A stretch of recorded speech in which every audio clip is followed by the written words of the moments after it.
আহাৰমহীয়া বানে কৃষকৰ সপোন নষ্ট কৰিছে আৰু এই মুহূৰ্তত মই উপস্থিত আছোঁ অভয়াপুৰী ছিজন গ্ৰাম ৰাজচক্ৰৰ অন্তৰ্গত কাহিবাৰী গাঁৱত আৰু কাহিবাৰী গাঁৱৰ এগৰাকী কৃষকে যি খেতি কৰিছিল তেওঁলোকৰ কৃষকৰ যি সপোন আৰু বানত সেইসমূহ খেতি ইতিমধ্যে নষ্ট হৈ গৈছে। ND24 দৰ্শকসকলক প্ৰথমে সেই পৰিৱেশ দেখুৱাব বিচাৰিছোঁ। ইয়াত যিসকল খেতিয়ক কাহিবাৰী গাঁওখন যিহেতু খেতিয়কৰ সংখ্যা বেছি কৃষিৰ ওপৰতে নিৰ্ভৰ কৰে এই গাঁওখন আৰু এই গাঁওখনৰ অধিক যিসকল খেতিয়ক আছে দুখীয়া কৃষকসকল আছে তেওঁলোকে খেতি কৰি যিহেতু পৰিয়াল পোহপালন কৰে আৰু তাত যিহেতু এইবাৰ বানৰ সময়ত বানৰ পিছতে তেওঁলোকৰ যিসমূহ খেতি কৰিছিল পটল বেঙেনা ভেন্দি সকলোবোৰ খেতিয়ে ইতিমধ্যে নষ্ট হৈ গৈছে আৰু বিপাঙত পৰিছে এতিয়া কৃষকসকল। আৰু যিগৰাকী খেতিয়ক আছে তেওঁৰ সৈতে মই কথা পাতিম যে আপুনি কি খেতি কৰিছিল?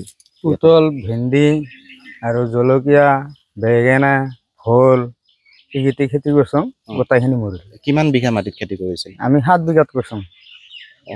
কিমান টকা বিনিয়োগ কৰিছিল? 2 লাখ টকা। 2 লাখ টকা। 2 লাখ টকা। এগুলা কেনেকৈ নষ্ট হ'ল? খেতি নষ্ট হ'ল হেৰি হয় বানপানী হয় নহয় পইচাখিনিতো আৰু উঠাবই নোৱাৰিলোঁ এনেকৈ পৰি হৈ গ'লোঁ আৰু এতিয়া আমি দেখিছোঁ নষ্ট হৈ গৈছে, সম্পূৰ্ণভাৱে নষ্ট হৈ গৈছে। ইয়াৰ হয়তো আৰু ঠিক কৰা সম্ভৱ নহ'ব আৰু কি কৰিব এতিয়া মানে এনেকৈ থাকিব লাগিব। এইখান কেইমাহ আৰু 3 মাহ এনে বহি থাকিব লাগিব। কেনেকৈ চলিব পৰিয়ালটো মানে এবাৰ কাম চাম কৰিব লাগিব, বেলেগৰ উপায় নাই। কাম চাম কৰি পৰিয়ালটো পুহিব লাগিব। পোহাৰ পাছত তাৰপাছত আৰু চাব লাগিব কিবা ঋণ চিন ল'ব লাগিব। আৰু আপোনালোকৰ এই গাঁওখনত বহু সংখ্যক খেতিয়ক আছে কৃষক আছে তেওঁলোকে সকলোৱে এই ধৰণে খেতি কৰিছিল, শাক পাচলিৰ খেতি কৰিছিল, যিহেতু সকলোৰে নষ্ট হৈছে এই খেতিসমূহ।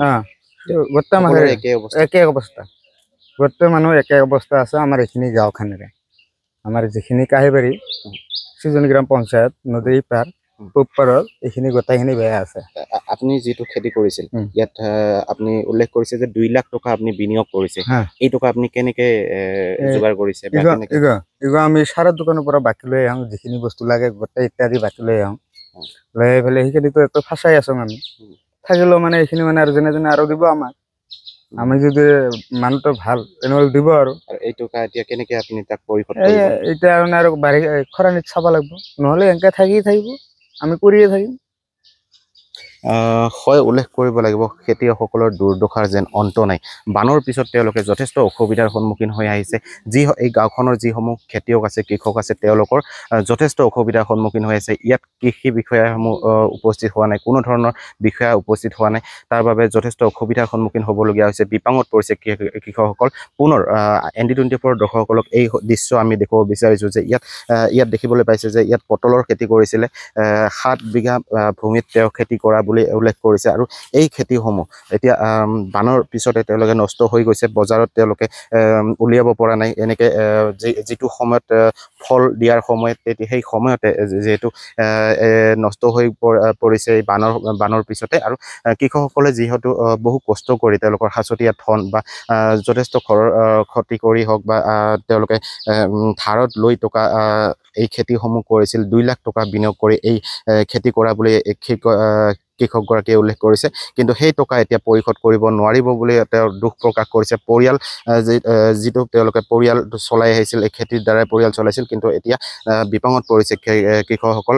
ইয়াত তেওঁলোকে বিচাৰিছে যে চৰকাৰ হওক বা বিভাগীয় কৰ্তৃপক্ষই কৃষি বিষয়াসকল ইয়াত যিহেতু উপস্থিত হয় তেওঁলোকে কিছু সহায় কৰক কৃষকসকলক আৰু পৰৱৰ্তী সময়ত যাতে তেওঁলোকে পুনৰ এই খেতিসমূহ কৰিব পাৰে তাৰ বাবে সহায় বিচাৰিছে কৃষকসকলে।